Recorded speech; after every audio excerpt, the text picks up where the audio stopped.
ultrassonografia, tomografia computadorizadas, são muitas as opções para diagnóstico e cura. Temos também equipamentos voltados para terapias, como os que permitem fragmentação de pedras nos rins, hemodiálise, cateterismo, endoscopia, cirurgias hoje minimamente invasivas, feitas com auxílio de minicâmeras. E tem mais, certamente muito mais. Mas será que nosso país tem profissionais capazes de produzir e manter essa tecnologia, muitas vezes importada, em hospitais de todo o imenso território brasileiro? E o acesso estará ao alcance de todos? O Sistema Único de Saúde, o nosso SUS, tem como garantir a universalização desses avanços científicos? Esses questionamentos partem dos próprios cientistas da Sociedade Brasileira de Engenharia Biomédica, pois foram eles que sugeriram e se dispuseram a debater o assunto. E isso acontece, só para você ficar sabendo, porque as sociedades vinculadas à Sociedade Brasileira para o Progresso da Ciência, a SBPC, participam do Conselho Científico do nosso Tome Ciência. Deixe, então, apresentar para você os nossos proponentes debatedores, digamos assim. Renato Amaro Zangaro é o presidente da Sociedade Brasileira de Engenharia Biomédica. Graduado em Engenharia Elétrica, ele tem mestrado e doutorado e pós-doutorado no exterior em Engenharia Biomédica. Atualmente é professor titular da Universidade Camilo Castelo Branco, a Unicastelo de São Paulo. Eduardo Jorge Valadares de Oliveira é coordenador geral de equipamentos e materiais de uso em saúde do Ministério da Saúde. Graduado em Engenharia Elétrica, é mestre e doutor em Engenharia Biomédica. Alcimar Barbosa Soares é pró-reitor de pesquisa e pós-graduação da Universidade Federal de Uberlândia, lá em Minas Gerais. Graduado em Engenharia Elétrica, fez mestrado e tem doutorado em Engenharia Biomédica, feito lá no Reino Unido. Henrique Olavo de Olival Costa, coordenador de pesquisas da Faculdade de Ciências Médicas da Santa Casa, lá de São Paulo. Possui graduação e doutorado em medicina e tem como especialidade cirurgia otorrinolaringológica. E mais que isso, até cabeça, então depois ele explica. Antes mesmo de começar a nossa conversa, eu queria deixar o agradecimento especial do programa à direção da Sociedade Brasileira de Engenharia Biomédica e aos nossos convidados, é claro. Ressaltar que esse é um belo exemplo de interdisciplinaridade, ou seja, de como os vários cientistas, sejam engenheiros como aqui ou médicos, precisam se entender para colocar a serviço da humanidade o que nós conseguimos aprender com a ciência. Bem, para começar, doutor Zangaro, qual é a contribuição que a sociedade dá nesse trabalho? Quer dizer, vocês, de certa maneira, promovem também o ensino e a troca de experiências? Como é que vocês atuam nessa área de biomédica com a sociedade? André, obrigado pelo convite, é um prazer estar aqui com vocês. A Sociedade Brasileira de Engenharia Biomédica ela foi fundada em 75, tem origem aqui na COP, no Rio de Janeiro, e ela conseguiu se espraiar bastante por todo o Brasil. Nós temos inúmeros grupos de pesquisa que atuam na área de engenharia biomédica em praticamente todos os estados do país, e nós estimulamos a graduação, ensino de graduação, ensino de pós-graduação e, obviamente, a pesquisa. E buscamos também fomentar essa troca de experiências, principalmente naquilo que tange a saúde e a área de exatas, né? Fazendo com que nós tenhamos tecnologia aplicada à saúde de maneira profissional no país. Já nesse aspecto aí que chamou a curiosidade do início, temos 3 engenheiros que se dedicaram e tem que saber de medicina e um médico que agora tem que saber de engenharia. Como é que é o quadro de associados? Quem que sai ganhando aí? Na verdade, sai ganhando a população com bom atendimento, mas em quantificar isso, como é que é? Os programas de pós-graduação, por exemplo, admitem tanto alunos vindos da área de exatas quanto vindo da área de saúde. E aí, obviamente, eles têm que cursar disciplinas. Quem vem de exatas vai ter fisiologia, anatomia, disciplinas que sejam da área de saúde. E vice-versa, o pessoal que vem da área de saúde cursa disciplinas de exatas. Isso faz com que nós estabeleçamos uma conversação extremamente interessante, né, que nós consigamos nos comunicar. Esse é o ponto-chave para fazer com que essa área realmente consiga avançar no país. Esse é um ponto Vamos importante. já entrar na questão do funcionamento da área com o nosso Eduardo, em relação ao que é que nós temos no país hoje, qual é o estágio que nós estamos para ofertar esse serviço à população. Bom, é interessante porque quando nós pegamos aí o contexto socioeconômico do setor de equipamentos e materiais de saúde, né, nós verificamos que nós somos altamente dependentes de tecnologia exterior, principalmente aqueles produtos de alto conteúdo tecnológico, né? E, por um outro lado, você tem aí toda uma massa crítica de conhecimento que vem sendo construída no país no campo da engenharia biomédica, no campo da medicina nos últimos anos, e que a ideia hoje, tanto do Ministério da Saúde quanto um dos seus principais parceiros, que é o Ministério da Ciência e Tecnologia, a ideia é tentar aí fazer uma articulação mais concreta, tanto da academia quanto do setor produtivo, de modo que a gente possa aí transferir conhecimento que está alocado na universidade para o setor produtivo e isso, consequentemente, aí, reverter em produtos de alto valor agregado e diminuir um pouco a nossa dependência externa por tecnologia. Já que você lançou essa questão, eu vou pular para o outro canto, para o Alcimar. Esta é uma maior das questões de inovação, né? Quando a gente discute inovação tecnológica, como aplicar o conhecimento científico num produto. E aqui, quando nós estamos falando de engenharia biomédica, fatalmente é um aparelho, é um produto. O que entrava? Eu acho que nós temos vários fatores no nosso país para explicar o pequeno entrave que a gente vive hoje. As universidades do nosso país, os programas de pós-graduação do nosso país, eles foram criados originalmente para formar professores, literalmente para melhorar a qualidade do corpo docente. E isso criou uma tradição nas nossas universidades de que as pesquisas deviam ser geradas dentro da universidade para melhorar a capacidade da universidade de gerar mais conhecimento, quer dizer, uma roda. Hoje nós vivemos um momento, já graças a fomentos de órgãos governamentais, de vários órgãos, onde a gente tem agora que forçar um pouquinho essa transferência. Então você vê hoje uma palavra muito forte que está em moda agora, que não existia há pouco tempo atrás, que é inovação. Isso. Antes se falava em ciência e tecnologia, hoje fala ciência, tecnologia e inovação. Isso. E isso faz com que os pesquisadores dentro da universidade agora comecem a se mexer um pouco mais, comecem a pensar nos problemas que tem para transferir aquilo que é gerado para o setor produtivo. Não vou chamar de setor produtivo, porque a universidade também produz, né? Então vamos chamar de setor empresarial, que a gente consiga transferir isso para o setor. Virar um produto. E isso não é fácil, porque o pesquisador, aquele que está dentro do centro de pesquisa, dentro da universidade, ele está preocupado com o problema de resolver lá como é que aquela bactéria se comporta, como é que aquele novo tipo de substância vai se comportar num determinado circuito, num determinado processo, determinado procedimento e assim sucessivamente. Mas o problema nosso agora é pegar esse conhecimento, pegar essa tecnologia que está gerada e levar isso para lá. Para isso a gente precisa de formar um certo espírito de empreendedorismo dentro da universidade. E ainda temos grandes dificuldades. Nós estamos vendo algumas mudanças lá. Sempre, então, eu acho que a dificuldade maior, ela ainda é cultural. Nós precisamos mudar fortemente a cultura das nossas universidades. A gente precisa mostrar para as universidades que é salutar ela se emparelhar, fazer parcerias com empresas, com indústrias e mostrar para as indústrias também que é salutar para elas fazer esse tipo de parceria. Esse talvez seja o nosso primeiro ponto a resolver. Mas a maior parte dos produtos já existentes vem do exterior, como levantou aqui o Eduardo. É possível agregar valor? Não temos problema de patentes também? Ou você acha viável que a pesquisa venha a produzir um aparelho novo, um derivativo de aparelho passível de ser nacional? Eu acho que ambos são possíveis, né? Você pode agregar valor a tecnologias existentes e gerar novas tecnologias. Isso a gente vê.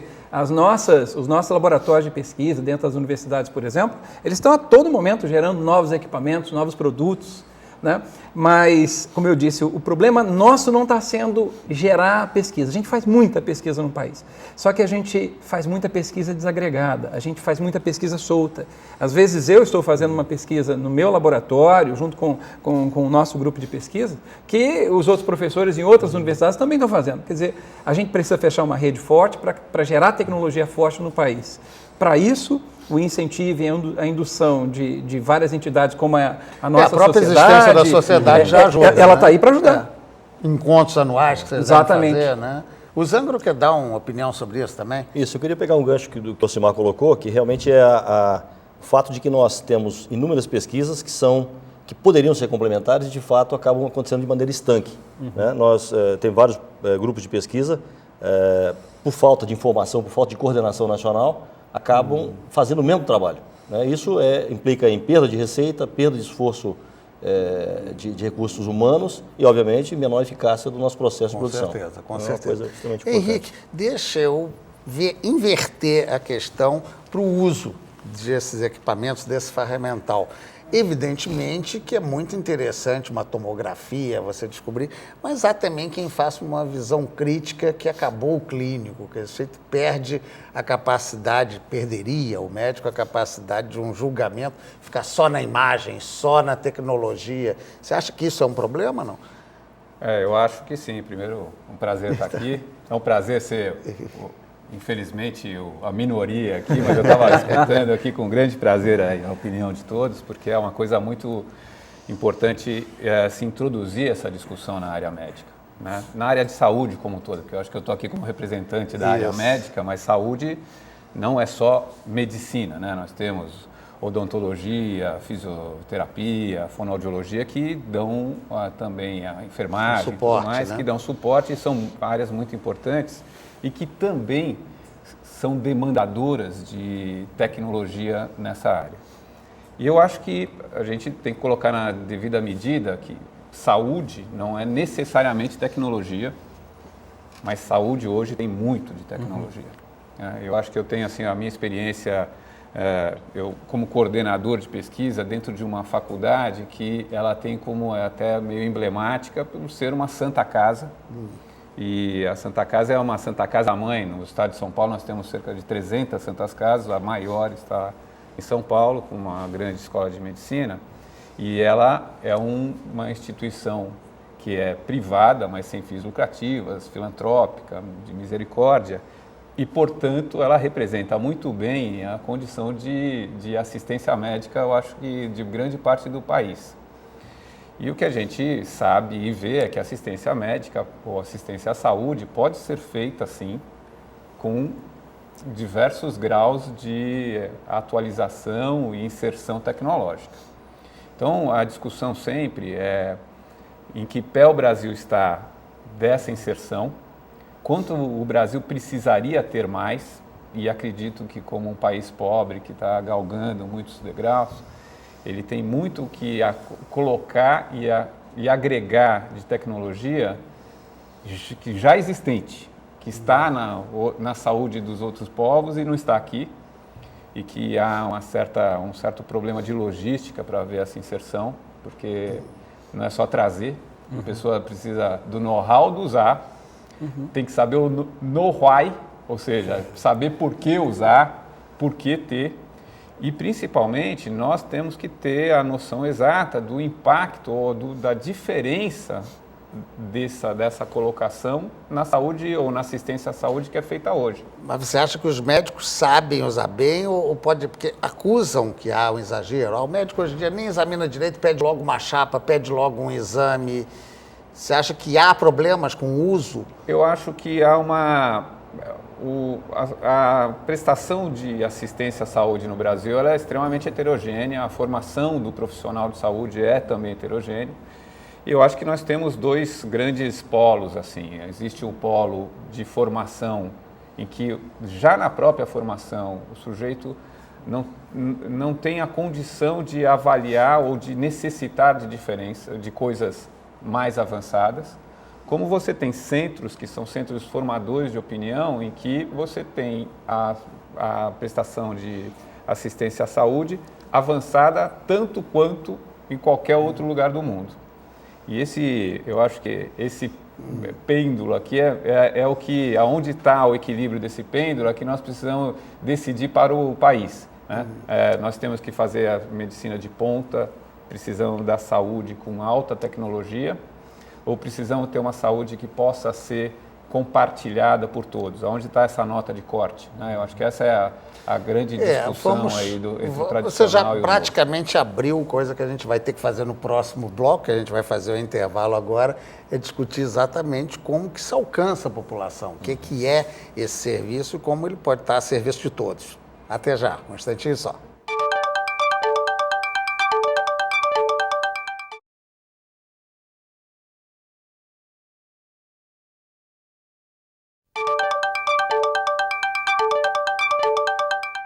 Voltamos com o nosso Tome Ciência. Nós estamos hoje aqui numa discussão sobre engenharia biomédica com a presença do Renato Zangaro, que é o presidente da Sociedade Brasileira de Engenharia Médica, com a presença também do Eduardo Jorge Oliveira, que é do Ministério da Saúde, cuida exatamente de equipamentos e materiais de saúde, o Alcimar Soares, pró-reitor de pesquisas lá da Universidade Federal de Uberlândia, de pós-graduação também, e o Henrique Olival Costa, da Faculdade de Ciências Médicas da Santa Casa, lá de São Paulo, que cuida também de área de pesquisas, né, nesse sentido. Bem, eu vou voltar com uma pergunta para o Eduardo a respeito daquele aspecto quando a gente foi para o intervalo, que era a universalização. Hoje em dia, que dado você tem, de que parâmetros nós temos, por exemplo, seja tomografia, ou seja, esses equipamentos, eles estão disponíveis como no Brasil? Bom, André, é interessante essa pergunta porque quando a gente observa a distribuição espacial dessas tecnologias, principalmente aqueles produtos de alto conteúdo tecnológico no país, nós verificamos que a tendência sempre foi a de concentração, ou seja, nós temos grandes equipamentos o suficiente, mas altamente concentrados nos grandes centros, ou seja, nas grandes capitais, nas grandes metrópoles, nós temos equipamentos disponíveis, temos tecnologias de ponta e de última geração. Entretanto, quando a gente vai migrando isso para o interior do país ou se afastando um pouco do litoral, nós temos grandes áreas, digamos, cinzentas, grandes vazios, onde a tecnologia não chega à população na ponta por uma série de questões, porque geralmente são tecnologias caras, de alto custo de manutenção, e as cidades, as instituições localizadas no interior não têm condições de manter e suportar essa tecnologia, e isso de alguma forma aí gera aquele transtorno que é a migração do paciente que está no interior do país para o grande centro, que eventualmente gera um acúmulo maior E também enche os hospitais. Enche os hospitais locais. Então isso é um problema que a gente tenta atacar isso, desestimulando, digamos assim, essa concentração massiva de tecnologias médicas em grandes centros e tentando ampliar o acesso à população no interior do país. Sim, e aí tem um problema. Vamos jogar aqui para a bancada da direita. Como é que é essa questão em termos, por exemplo, uma tomografia que você bota na cidade interior, se não tiver o técnico que manobre, ela não vai poder ser utilizada. Como é que você mantém esse técnico no local? E a formação, Zangaro? Existe uma formação específica? Porque não é só o fabricante, né, o engenheiro que ajuda a fabricar, mas tem o operador. Como é que é a questão da formação? Normalmente, os equipamentos hoje, como de maneira cultural, quem manipula ou pilota, vamos assim dizer, os equipamentos está muito na mão hoje do próprio médico e dos enfermeiros, né, no uso de uma maneira geral. O que nós estamos nos esforçando em termos de engenharia biomédica é fazer com que nós tenhamos mais profissionais da área de engenharia atuando nesse ramo, que é uma área tecnológica, né, onde a formação do engenheiro é bastante apropriada para isso. Então, nós não temos hoje, dentro da área da carreira de exatas, nós não vimos formando até 2005, foi o primeiro ano que nós montamos o primeiro curso de graduação, formamos o primeiro profissional nessa área em 2005. É bastante recente no Brasil. É verdade. Mesmo considerando que na América Latina esse profissional já existe há muito tempo. O México, por exemplo, forma engenheiros biomédicos há mais de 20 anos. Né?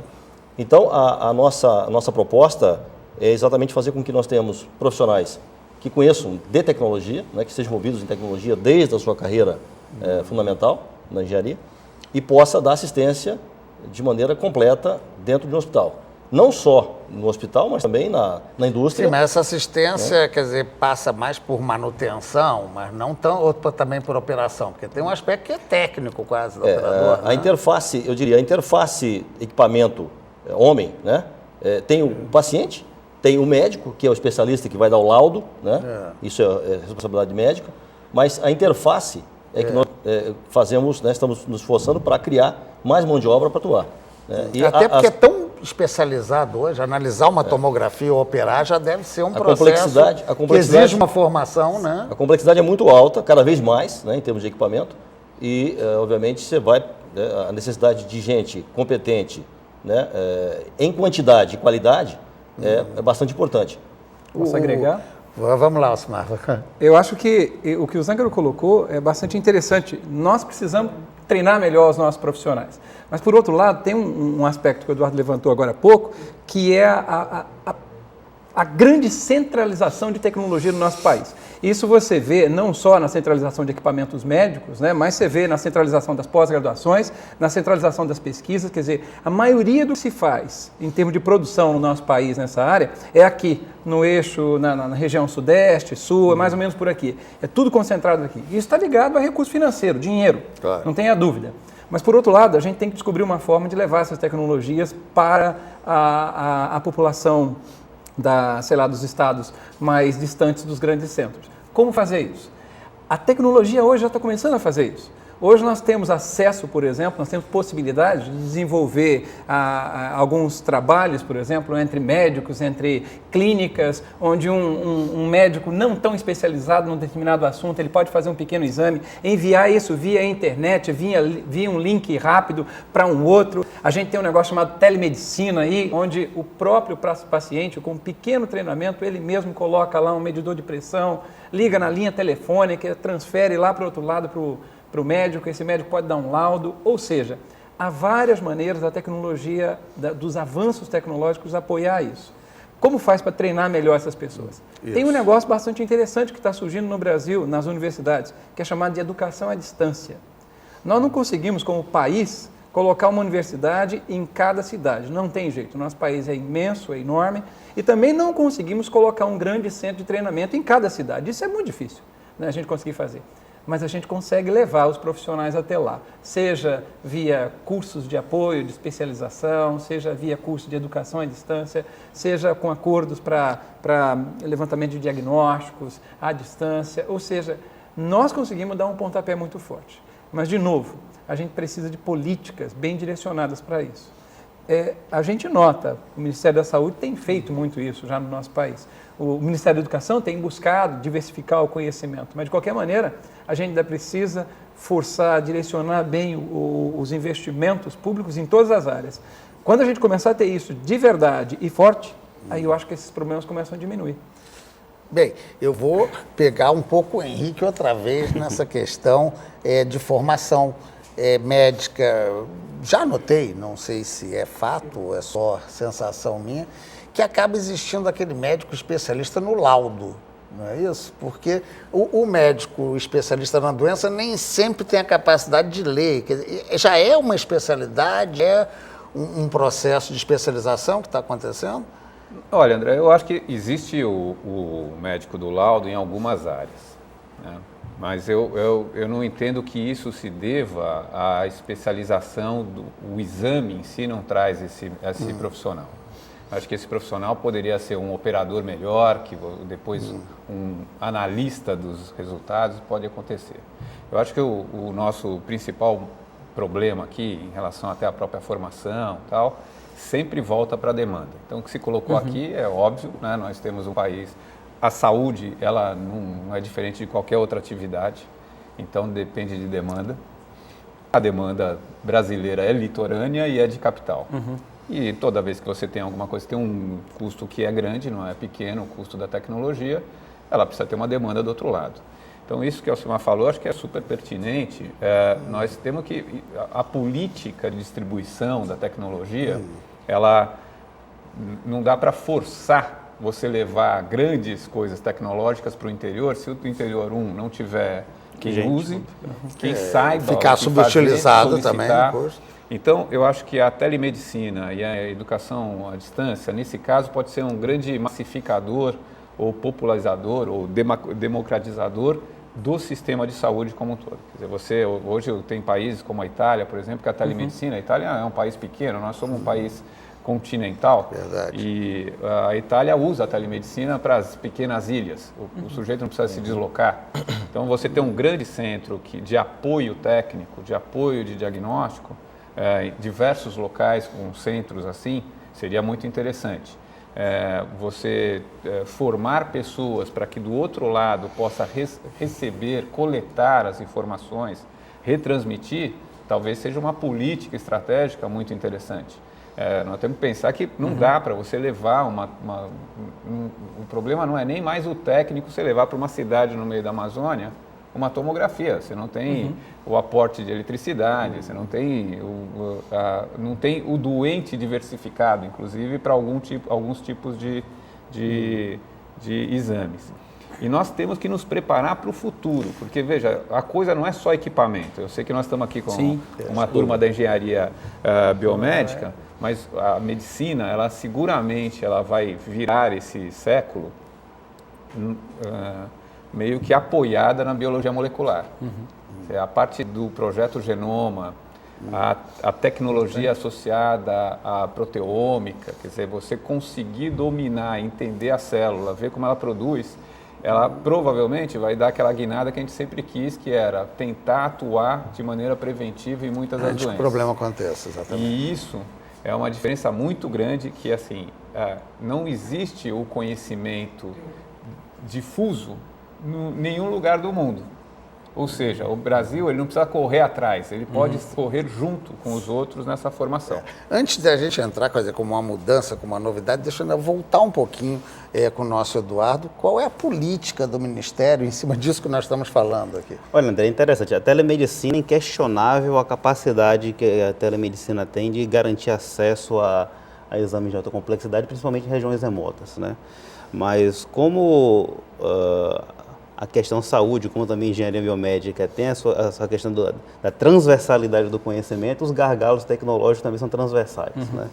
Ou seja, não adianta eu colocar um ultrassom diagnóstico 3D de alta capacidade e resolutividade no interior do país se não tiver um hub de internet, uma linha telefônica que me possibilite até eletricidade, como disse o uma transferência de dados adequadas, né? E além disso, tem um outro quesito interessante, que apesar de, no modo geral, os protocolos de comunicação desses equipamentos, né, serem teoricamente harmonizados e padronizados, não são tão padronizados assim, o que eventualmente pode gerar algum gargalo de comunicação e interpretação de dados. Por exemplo, hoje a Alemanha investe significativamente para se definir um padrão para a telemedicina dentro da Alemanha, de protocolos de comunicação que, apesar de se usarem protocolos específicos internacionalmente, né, ela está, digamos, padronizando ainda mais esses protocolos para ter uma penetração e ter uma resolutividade melhor do processo de inserção da telemedicina na Alemanha. Então, isso é uma coisa que tem que ser pensada também a nível Brasil. Sim, mas há preocupação do Ministério com isso. Sem dúvida. Eu vou agora chamar mais um intervalo, e voltamos já para a gente entender até um pouquinho melhor no próximo bloco quais são esses produtos cada vez mais sofisticados que estão a serviço da nossa saúde.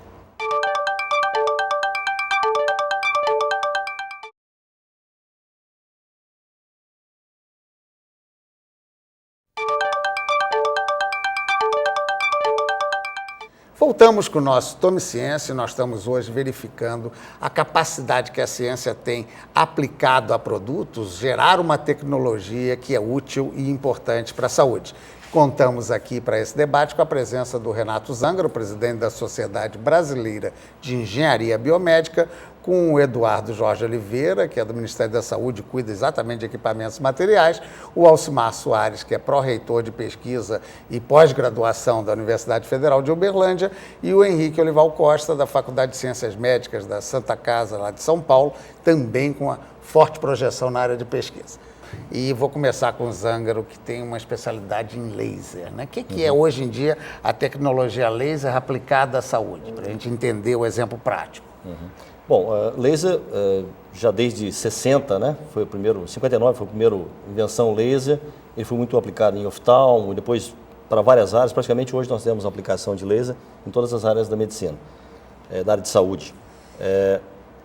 Se nós pensarmos em termos de diagnóstico, que é uma das áreas importantes da área de saúde, o que nós fazemos hoje, por exemplo, para diagnóstico de câncer, né? Nós, fundamentalmente, você vai ao médico, ele vai fazer uma biópsia, obviamente tem técnicas hoje, várias, né? Mas falando do laser especificamente, que é uma técnica relativamente recente, a ideia fundamental é aplicar radiação laser sobre o tecido biológico, sobre a região que nós suspeitamos de uma mutação genética, um câncer, aplicamos essa luz sobre a região, coletamos a luz, essa mesma luz retorna, e aí nós fazemos uma análise das frequências dessa luz. Então nós irradiamos luz, por exemplo, numa radiação ultravioleta, né? E a radiação que retorna com frequência diferente, com cores diferentes, né? Então a gente faz uma análise e identificamos mutações do tecido normal, né? Então hoje normalmente o que se faz? A biópsia, faz uma histopatologia, que é a técnica tradicional, né? E nós comparamos, quando nós fazemos isso, nós coletamos um pedaço desse tecido, da biópsia, fazemos o que nós chamamos de espectroscopia, né, essa análise, e fazemos uma comparação com a histopatologia, né? Guardamos esse dado no banco de dados, né? E aí, a partir desse banco de dados, nós podemos então estabelecer relações de validação. Ou seja, para poder identificar. A cada novo diagnóstico, né, eu não precisaria mais fazer a biópsia, né, uma vez que eu tenho um padrão estabelecido, que vai estar dentro de um banco de dados, eu poderia fazer em tempo real, ou seja, eu aplico luz, coleto luz e faço uma análise em tempo real. Eu tenho resultado imediato, com a vantagem, no médio e longo prazo, de não ter necessidade mais de fazer a biópsia. Porque eu já vou ter padrões mas há também atos curativos, né, com laser. Eu vou citar o mais usual e popular, é o seguinte: aplica laser para tirar pelo, aplica laser para tirar varize. Que é o aplica laser curativo? Bom, é importante saber que a interação laser-tecido biológico, nós temos que conhecer a natureza do tecido biológico e a absorção da radiação pelo tecido.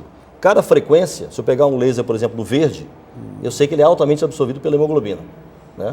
Então, se eu quiser fotocogulação é muito bem feita pelo laser do verde. Que seria o caso da varizezinha. Por exemplo, o problema é que o verde, na pele, nós temos uma absorção muito forte em termos de pele, pela pigmentação, né? Então, pela melanina que está aqui na pele. Então, se você aplicar a radiação verde na pele, você vai ter uma fotocoagulação, sim, mas você tem uma queima da melanina. Então, você tem que trabalhar com lasers que seriam relativamente bem absorvidos pelo sangue, mas não tanto pela pele. Então, você tem que escolher outras frequências. Mas seria muito bem aplicado, por exemplo, se você fazer uma fotocoagulação em retina, em fundo de olho. E aí você não tem pele. Que é aquela ideia da operação a laser, como eles chamam, um pouco isso, né? Aí tem uma gama muito grande de aplicações, né? Mas uma fotocoagulação de fundo de olho, que é muito comum em diabéticos, pode ser usada através do laser da radiação verde. Você tem uma terapia que é muito interessante, que é a terapia fotodinâmica, que é para tratamento de câncer, para alguns, né, isso também não é a panaceia, mas para alguns tipos, e você aplica uma droga no paciente, eu diria que é uma quimioterapia com muito menos efeitos adversos. A droga não é tóxica, né, ou não tem a mesma toxicidade de um quimioterápico, ela se espalha pelo corpo, você aplica isso de maneira endovenosa, pela veia, ele se espalha pelo corpo e você aplica a luz na região tumoral. E você gera toxinas, nós chamamos de oxigênio singleto, na região. Então você lesa preferencialmente as células tumorais.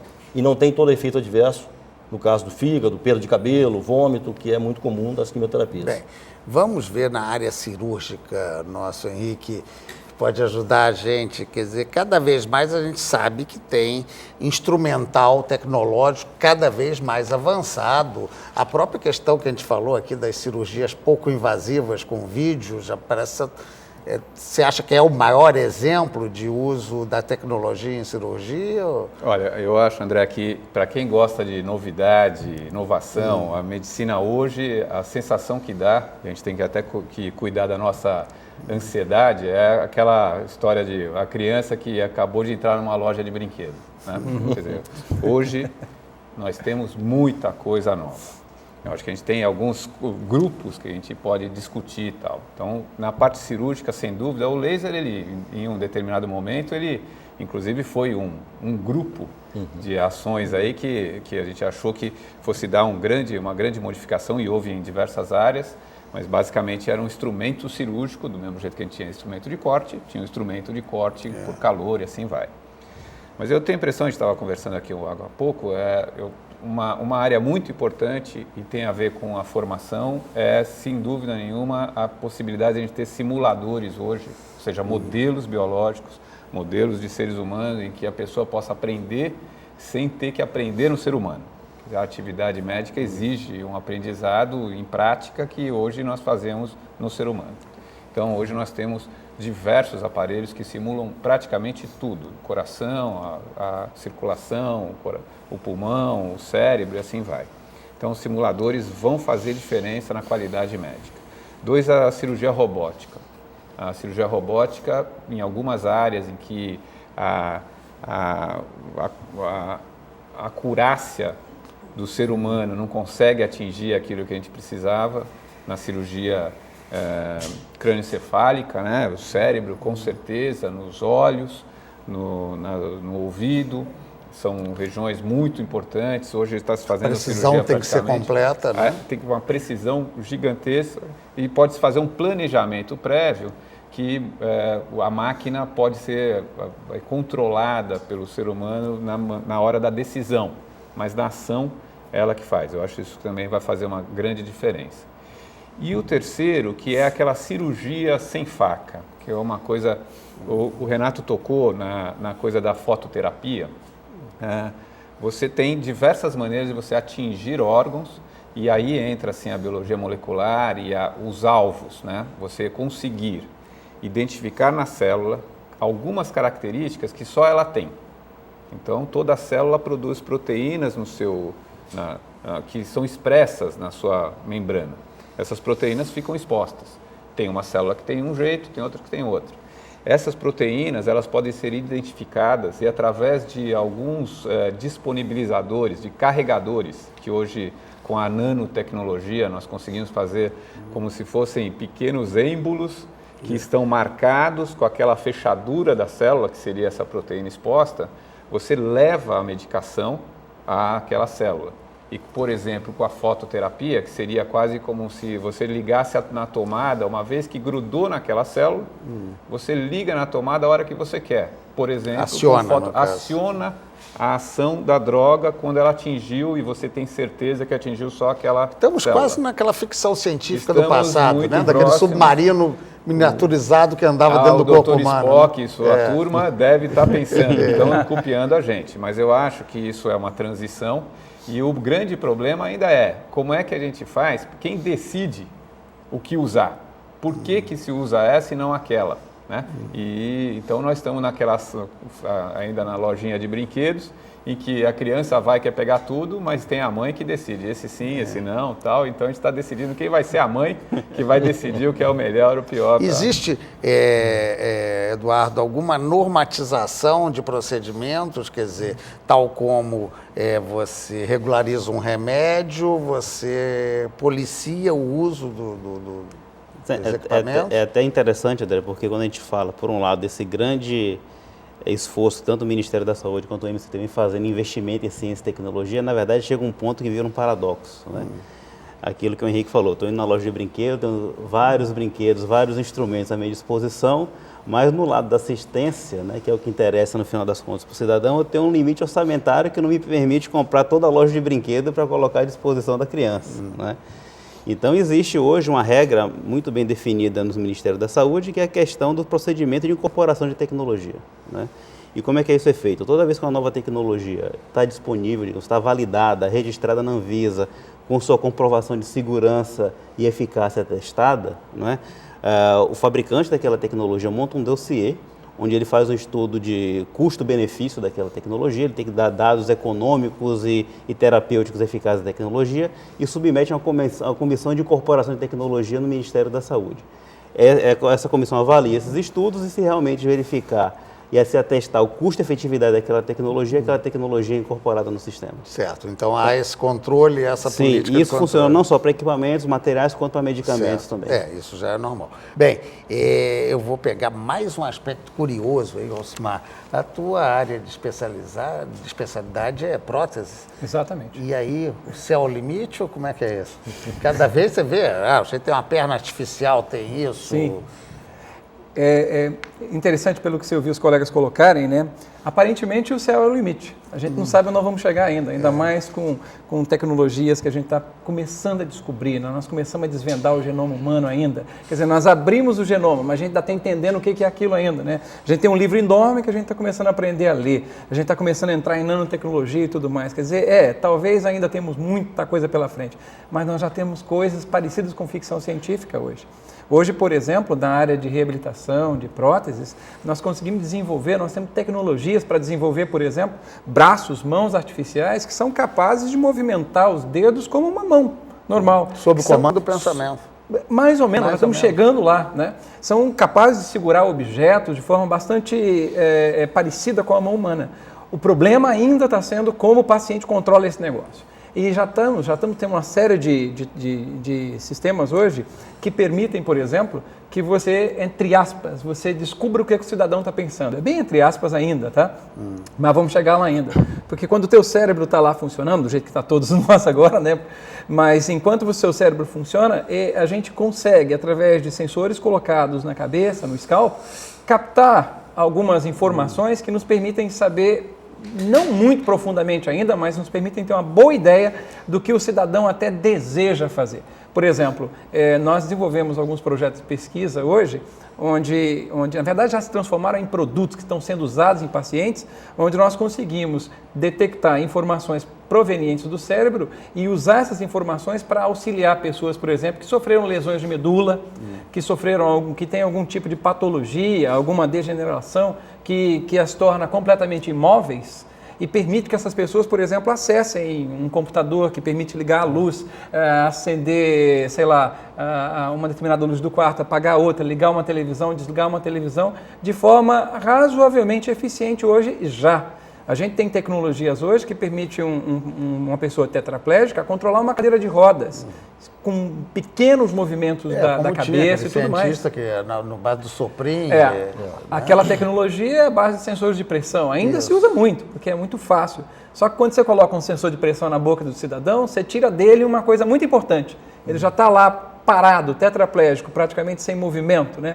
Aí você tira dele a possibilidade de se comunicar. Então, você tem um problema ali. Mas, obviamente, a tecnologia está avançando nessa direção. Eu acho que o futuro para a medicina, ela está na descoberta, na descoberta mais eficiente do que é o genoma, como ele funciona, exatamente o que está lá dentro. Está em nanotecnologias. Eu acho que a crista da onda está por ali, em algum lugar ali, para essas pessoas que são portadoras de deficiência, né? Eu acho que a gente tem muito que andar, mas nós estamos num caminho muito bom. Bastante futurista, digamos, aqui o que estamos tendo. Bem, vamos a mais um intervalo e o Tome Ciência volta já já.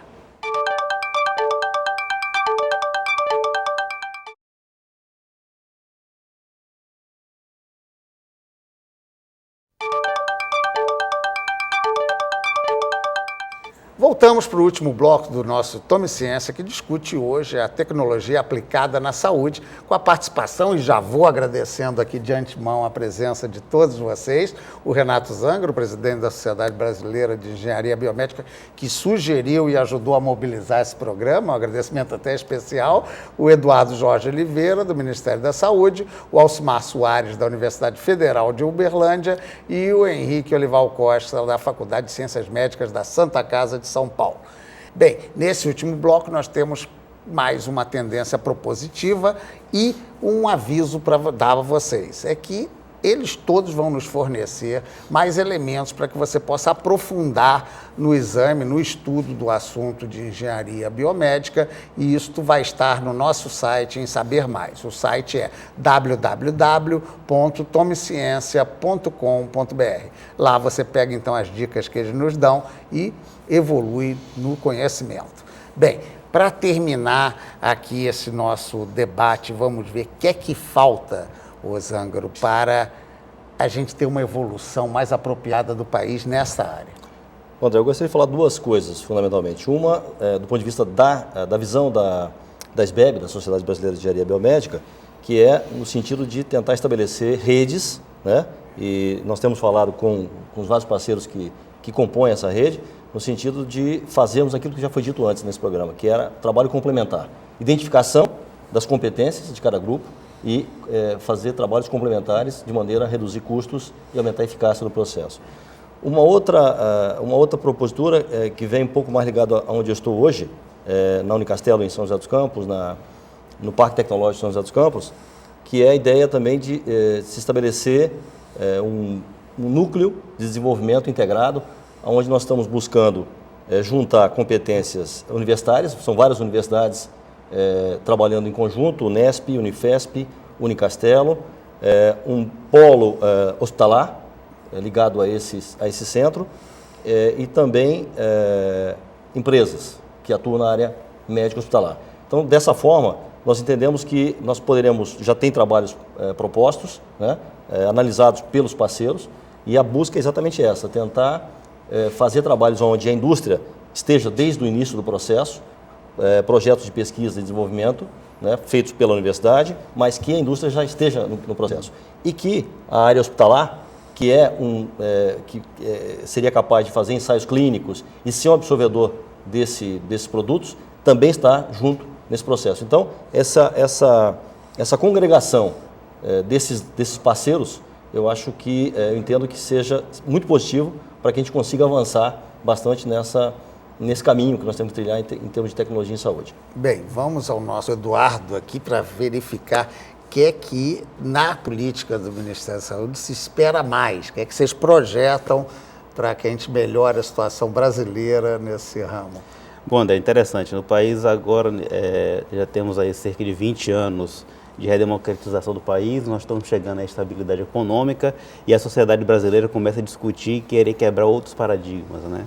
Eu acho que um dos paradigmas agora que a gente começa a rediscutir, toda a academia e todo setor empresarial começa a discutir a interação empresa-universidade e como é que nós articulamos e financiamos melhor e patrocinamos melhor essa interação. Eu acho que o grande ponto de discussão que vai vir agora adiante, né, nesse setor é como é que nós vamos garantir a manutenção das políticas que se iniciaram recentemente para o âmbito da ciência e tecnologia na área de equipamentos e materiais de saúde, como é que nós vamos garantir o patrocínio a essa interação empresa-escola, né? E também como vamos aí conversar e articular com os pesquisadores e com o próprio empresariado, de modo que eles quebrem alguns paradigmas, saiam da sua área de conforto e comecem a trabalhar em conjunto em prol do desenvolvimento tecnológico, em especial na área da saúde nesse país, que tem uma demanda significativa. Só para você ter uma ideia, hoje o setor de equipamentos médicos e materiais no Brasil representa um mercado em torno de 8 bilhões de reais, o que é uma coisa bastante significativa. E você vê boas perspectivas para a gente ter uma produção nacional? Sim, eu acho que a questão dos recursos para investimento na área de ciência, tecnologia e saúde hoje não são mais tão escassos quanto eram no passado, não é? Você tem aí a vontade dos pesquisadores, do empresariado de conversarem e trabalhar em conjunto. Eu acho que é mesmo agora o processo de discussão de como essa engrenagem vai começar a funcionar e gerar. Eu acho que esse é o ponto. Vamos ver. Alcimar, você é otimista? Eu sou muito otimista. Eu, por natureza, sou uma pessoa otimista. Como nós conversamos aqui hoje, nós estamos fazendo muita coisa no Brasil. A gente tem um acesso, as pessoas têm acesso à tecnologia para a área de saúde em várias direções, em vários pontos. Entretanto, nós precisamos crescer. Como crescer? O nosso país precisa, nós precisamos quebrar a cultura da universidade, precisamos quebrar um pouco, mudar a cultura da universidade, mudar a cultura do setor empresarial, mas nós precisamos mudar também a cultura burocrática dos nossos governos. Hoje, para o cidadão que se forma em engenharia e vai abrir uma empresa, tentar abrir a sua empresa é um caos. É extremamente difícil. O nosso país demora aí para você abrir uma empresa meses, enquanto países que já têm uma visão diferente, a abertura de uma empresa demora 2, 3, 10 dias no máximo. Quer dizer, nós precisamos quebrar isso também. Porque como é que nós vamos fazer o país crescer se a gente não dá a oportunidade das pessoas que são empreendedoras colocarem o seu know-how, colocar a sua vontade a favor da sociedade? Então nós precisamos resolver esse problema urgentemente. A burocracia no nosso país ela é massacrante. A carga tributária para se vender, para se comercializar equipamentos, ela é massacrante. Não adianta nada, nós desenvolvemos uma alta tecnologia dentro do centro de pesquisa, sendo que ela vai custar um rio de dinheiro e pouquíssimos centros médicos, por exemplo, vão conseguir adquirir isso. Vamos continuar no mesmo ponto, vamos continuar concentrando tecnologias nas grandes cidades. Nós precisamos resolver isso. Segunda coisa, nós precisamos ajudar os nossos pesquisadores, os nossos empresários a desenvolver pesquisa. E ajudar passa também por facilitar as normas de importação. Nosso país não tem tecnologia nenhuma para fazer um microchip praticamente. Tem uma ou outra, é muito isolado isso e custa-se muito caro trazer essa tecnologia de lá para cá. Então, das duas, nós precisamos ter uma base tecnológica no país para dar sustentação à geração de novos equipamentos, ou precisamos minimizar os custos de importação desses equipamentos. Eu acho que se a gente conseguir fazer isso, nós vamos dar um grande avanço. Não adianta colocar muitos profissionais no mercado, não adianta tentar fomentar empreendedores, sendo que os entraves para que eles sejam empreendedores são muito grandes ainda no nosso país. Bem, Henrique, sua vez. Vamos lá. Agora faça o seu diagnóstico, isso eu posso falar, né? Afinal de contas. Infelizmente, eu acho que o diagnóstico ele está por vir, né? Apesar de nós termos grandes, eu acho que no final das contas, grandes desconfianças do que está acontecendo, né? Então, eu acho que a primeira coisa que surge acho que o Eduardo falou aqui sobre estamos fomentando e tentando trazer novidades e colocar dinheiro para fazer pesquisa e inovação no Brasil. E isso eu acho uma coisa muito importante para o Brasil como país, que é hoje um refém, um absoluto refém da tecnologia estrangeira. Assim, para colocar em números, nós temos, só na conta de medicamentos, de fármacos, o Brasil tem um déficit de mais de 2 bilhões de dólares. Então, eu tenho um sonho. O meu sonho é que, primeiro, os profissionais da área de saúde queiram fazer pesquisa, mas uma pesquisa não aquela que vai trazer o título de doutor, de mestre, não aquela que vai colocar o diploma na parede, que infelizmente o Brasil teve que passar por isso, então hoje a nossa pós-graduação ela é basicamente para fazer a tese, para fazer um artigo científico e ser publicado. Nós precisamos formar um pesquisador que entenda a necessidade da demanda. Então, aquilo que a gente produz, que é muito, hoje o Brasil já está dentro de patamares muito bons de produção científica, mas está na prateleira da biblioteca. Nós temos que gerar uma cultura de produção de algo que vá para a prateleira do supermercado. E isso significa a formação de um profissional que não saiba só fazer pesquisa, mas que saiba ser um empreendedor, fazer uma pesquisa dentro de uma empresa, responder às questões da empresa. E, ao mesmo tempo, nós precisamos continuar contando, que é uma novidade muito interessante no Brasil, do fomento governamental e, principalmente, direcionamento do governo para, olha, nós precisamos disso agora, tratem de trabalhar. Esse é o meu sonho. Bem, antes de terminar, o Zangaro pediu aqui uma rápida intervenção. Vamos lá, até bom encerrar, agradecendo mais uma vez a sociedade, a associação. Eu que agradeço a oportunidade e agradecer aos colegas todos que estiveram conosco aqui hoje.